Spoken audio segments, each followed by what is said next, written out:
Hey there guys, this is Obsidian Show, kind of video for today. This is a continuation of my series of videos covering the test server of the new episode 39, Long Live the Legion. In this video we're going to be looking at the Elite Raid. Now this is going to be the first draft of the Elite Raid. It's definitely going to see some changes, but at least you get to see generally what it looks like in terms of... I don't think there's going to be any major changes or additions to it in terms of content. There's just going to be like fine-tuning.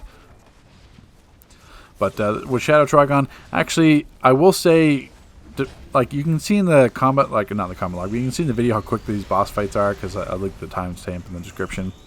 So that's the one thing that's got to change, but I honestly had a lot of fun, at least in this fight. Like, yeah, it's super quick, and Trigon, I think this fight is perfectly fine. I think we just need to buff his health, like, by, like, maybe 20-25% or something like that, and change how the eyes work, make them, like, health-based. But it was actually a really fun fight. Like Trigon, he's really counter-heavy tank with hand blasters and brawling. So he'll sit back. You can easily counter him depending on your latency. There's a few times where I got hit by the block breaker and then counter him. But like there. But it's fun tanking Trigon as well. He's got a few attacks you have to watch out for, like the ball you just saw fired. That's the main killer for the group. It's essentially the same thing as the Evil Cosmic Boy from the Alert, so it's a scripted de-aggro. He's going to turn to the group and fire it towards a player. Now, it's very easily visible. It's because he literally will turn around from the tank, so you have to see it coming. And then, but it's the same thing. It's even from like the Paradox Warrior's a ball where he fires. You can jump in the air and it'll follow you and jump. So if you're jumping, the ball will be raised in the air. You don't have to worry about getting hit by it. It's not a one-shot to the tank, but it's a one-shot to the player. So it's just something that there's no skull on it. It happens quite frequently, but it's just something you have to watch for. I think in this run, maybe like one person died to it. But I mean, in another run, like every single time somebody was dying to it. So, I mean, and it's easy enough to call out in chat. You just say ball. Either you dodge it, either you jump on it, like jump in the air to jump over it, or dodge it, or roll, whatever. You just can't be in the same area because it doesn't track you. It just fires to a certain spot. Other than that, you'll see the eyes come out. Those ads, I tanked them a few times. It's actually really fun and really stressful at the same time tanking that solo.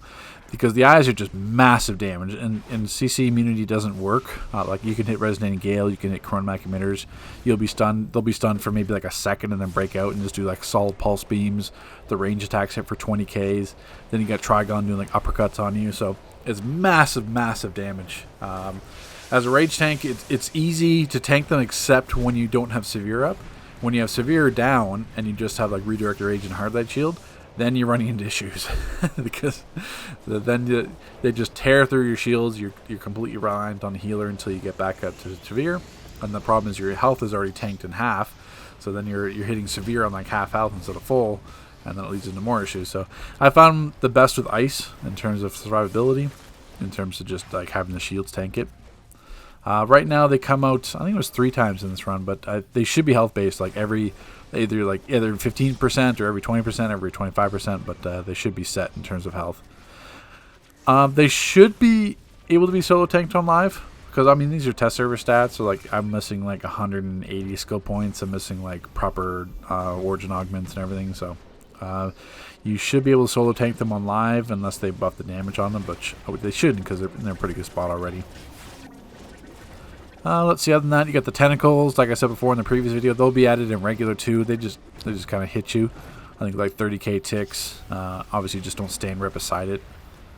Other than that, you'll saw the purple kind of curse that comes up. That's a very simple mechanic. Just move away from a player. If you stand beside them with the curse, you're going to kill them.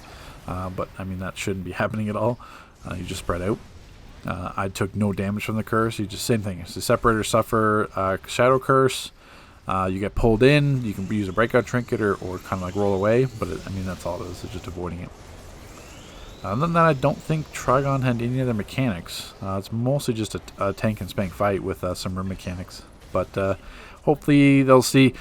The fight itself is okay, the mechanics are good for Trigon, it's just that we need to adjust his health. It needs to be a longer fight, not 4 minutes. So let's pick this up with the next boss.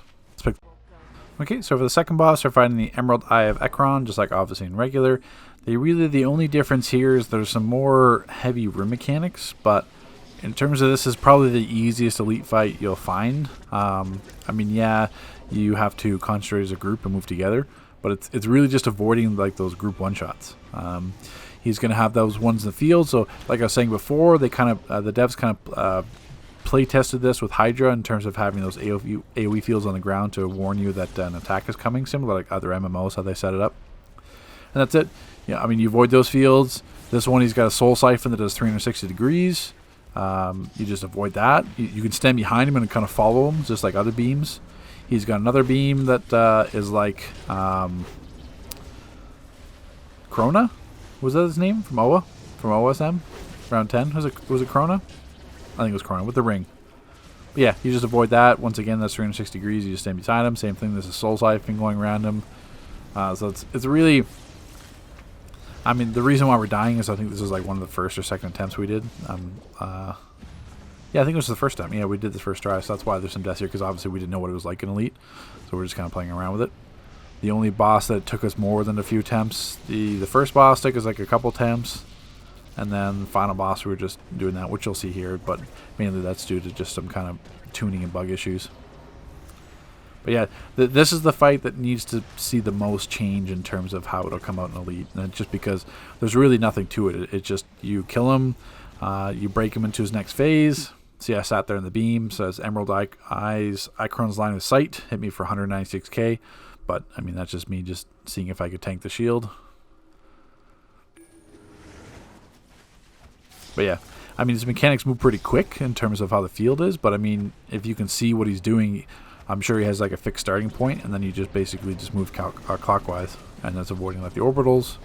But I mean, he's got some kind of damage check here that if you fail the damage check, it mind controls a player. I think it'll mind control someone in a moment here. You can't target them like before in Fractured Godsphere. There's my see right there, dyslexic mind controlled. It's eventually he's broken out. That's not by us; it's by the Emerald Eye.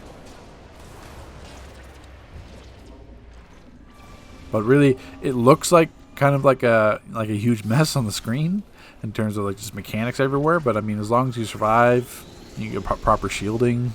You don't die from like the 360s, like the Eye and the Soul Siphon attack. I mean, you're fine. Then it just becomes DPS. I mean, he's got no health anyway. There's no ads. Really, it's just kind of dodging mechanics and killing him. So even if you wanted to play it safe, you didn't even have to DPS. You could just DPS in range when he's past you in like the Soul Siphon or the Eye phase, or drop orbitals on him. Like, there's so many ways you could play this safe and not even have to risk dying. Like, what's this? Yeah, dyslexic. He's in a melee spec because he was a backup tank on the first boss, tanking the Eyes' rage. I mean, so he's meleeing his rage and not having any kind of issue. So it's just when you have like improper group setups or like improper specs and you're still like easily completing it the first try, then yeah, there's some issues that have to be changed. So it's this one that it'll probably see the most changes in terms of how it looks like from in this video compared to what it would look like in the final copy when the test server goes, or when the episode goes live, which I don't know the exact date yet. Usually it's like 2 weeks after it comes out, so this will put it around like the 11th or 12th of November, something like that. And then we had another one, Wi-Fi problems got mind controlled. So obviously there'll be damage check bases, but I mean, we weren't contributing orbitals or anything like that to it. So in terms of what has to be changed, this is what we'll see. When you're accidentally getting feats, or when it's like a 4-minute fight and you're kind of accidentally going through it, then yeah, there's some tuning issues. But the groundwork is there in terms of the mechanics. It's just that we just have to kind of find out what to do together, because definitely there's some tuning on that fight that needs to be changed. So what we'll do is I'll pick this up at the last boss. So we'll show you the last boss here. We don't actually end up completing it. There was another group that completed it. Technically it got bugged like 5 seconds into the final phase. So our phase didn't bug. We just ended up dying from it just because there's some other tuning issues here, which you'll see. But this is essentially what it looked like. It's the same thing as regular in terms of just how its phases are. So the one thing is there, for one, he has a supply drop mechanic, just like Deathstroke. So he's going to drop a supply on himself. He's going to heal, as well as he's going to have a damage increase. So regularly, his Solar Flame hit me for like 36k. On a supply drop, it hits for 190k. So the thing with that is that it's similar to Deathstroke in terms of if you drop a supply, he'll drop a supply. And then even funnier, if you drop a supply and you think, oh, he just dropped a supply, so he's not going to drop another one because like the timing issues and stuff like that, like how Grail works and stuff like that, like your phases override it. No, Mordor will drop the supply drops back to back to back. I've got footage of that somewhere. I can add as a blooper or something like that in a later video. But yeah, if you chain supply drops, he'll chain supply drops, and then he's back up to full health. So the other main mechanic you saw here is that these red arrows will come out. You'll hear a sound too. You'll hear it in the video, and then the whole kind of area is pushed back. So if you lunge, you kind of get you can avoid it somewhat. There's also Clownbox and Ice's Hibernation, which avoid it. I'll be reporting that, so hopefully Clownbox gets fixed from that aspect, because we shouldn't have that, because that's available to everyone. But and also you can't really see it in this video, but the map is also destroyed. So in the back, as you can kind of see right here, there's chunks of the map missing. So before it extended like another 20 feet from the logo, and now it's even smaller. The other thing too is he'll kind of follow the same pattern, where after the pull attack, he'll do these balls, as you can kind of see here. They don't one-shot the tank unless you get hit by 3 or 4 of them, like 50k, but they do almost one-shot players. So you got a couple of choices. Either you get hit by it, you kind of shield it with like a water shield or celestial sea or whatever. They do stun you, so you get turned into a rock, you get turned into a tree, you get turned into just like a stun form. You should lose your powers. So it comes really annoying because you could break out a stun and then hit another stun, but then you don't have any power, so you can't even apply aggro. So it becomes like a huge kind of mess there. But if you stay max range, the balls eventually disappear. He just does them back to back, so it's really just kind of like you're staying max range, and then after the balls are gone, then you go in range. But obviously these mechanics could really change compared to what they're going to be like on live server. The fight is really interesting. It's kind of like the first boss and second boss are really easy, straightforward, and then like the last boss to kind of throw everything in the kitchen sink at you. Now that we have ads out as well, so it's not like you can just take shields because you have ads coming. Then you get pushed back. The problem is like sometimes the pushback is too strong, so like you can't even hit a power, you can't do anything.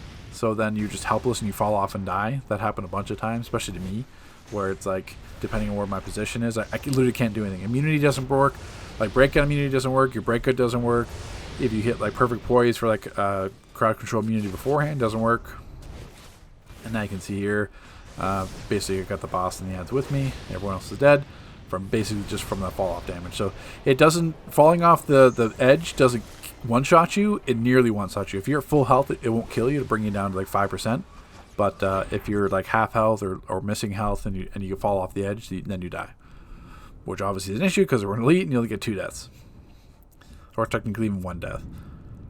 So that's the final fight. That's essentially what it looks like. In terms of it, if there's like drastic changes between now and when the episode comes out, I'll do another video kind of covering the changes and the mechanics. But for right now, that gives you a good idea what everything looks like in Elite. Take care, guys. We'll see you in the next video tomorrow.